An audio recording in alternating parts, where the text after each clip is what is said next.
जी, ये एक awareness video है। मैं आज आप लोगों को दिखाना ये चाहता हूँ कि अगर आपके कहीं पे भी इवन घर के बाहर मीटर से पीछे आपका जो बिजली का मीटर है उससे पीछे भी कोई प्रॉब्लम है तो वो आपके बिल के ऊपर किस तरह इन्फ्लुएंस हो सकती है।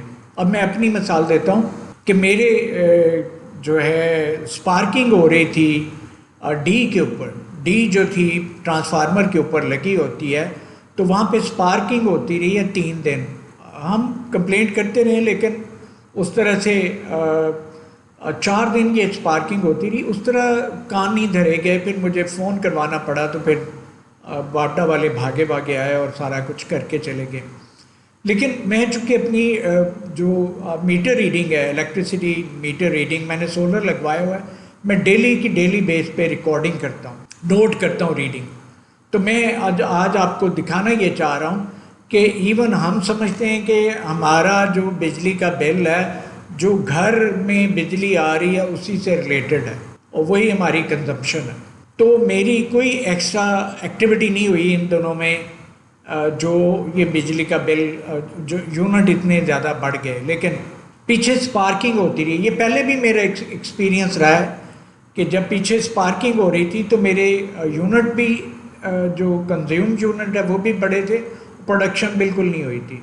तो आज भी मैं आपको दिखाता हूँ कि एक तो जो सोलर में प्रोडक्शन है वो बहुत कम हुई है और दूसरा जो यूनिट कंज्यूम हुए हैं वो बहुत ज़्यादा हुए हैं।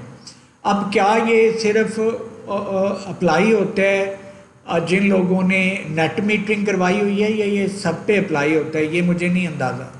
लेकिन मैं आपको दिखाना ये चाहता हूँ कि इवन बाहर स्पार्किंग हो रही है तो उसको जितनी जल्दी हो सकता है एड्रेस करवा लें, वरना आपकी जेब पे बोझ पड़ेगा क्योंकि आपके यूनिट ज़्यादा कंज्यूम होंगे। तो चलें देखते हैं जी। तो अब देखते हैं ये जो है एरिया, यहाँ पे आप देखें कि स्पार्किंग मैंने नोट की हुई है कि ये 4 दिन स्पार्किंग होती रही है। और आप देखें ये मेरे नॉर्मल यूनिट कंज्यूम हो रहे हैं और यहाँ पे देख लें कि ये नॉर्मल से कितने ज़्यादा, ऑलमोस्ट डबल हो गए हैं, डबल से भी ज़्यादा हैं ये। तो ये स्पार्किंग हो रही थी डी के ऊपर, जो ट्रांसफार्मर के ऊपर लगी होती है।